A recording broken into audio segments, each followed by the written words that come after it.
శ్రీప్రద కిచెన్కి ప్రేమతో స్వాగతం. ఈరోజు స్పెషల్ కంద అట్లు. అట్టుకు కావాల్సిన పదార్థాలు: ఒక కప్పు కంద ముక్కలు తీసుకోవాలి.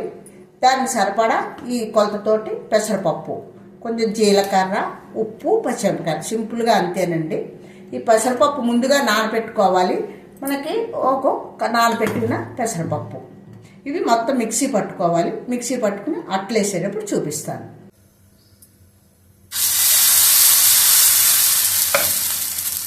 దసరగా ఉంటేనే బాగుంటుంది అట్టు, మన దోశల్లో పలచగా ఉండకూడదు. ఇలా ఇనుప పెనంపై వేసుకుంటేనే కంద అట్లు అసలు రుచి తెలుస్తుంది. స్లోగా కాలాలి, అప్పుడే పర్ఫెక్ట్. కంద ఫ్లేవర్తో, పెసరపప్పు కమ్మదనంతో ఈ దోశలు నోట్లో అలా కరిగిపోవాల్సిందే. దోశలే కాదండోయ్, అన్నంలో కూడా చాలా బాగుంటుంది. కందట్లు రెడీ అండి. వేడి అన్నంలో నెయ్యి వేసుకుని తింటే చాలా బాగుంటుంది. రుచికరమైన వంటలను ఆస్వాదించండి.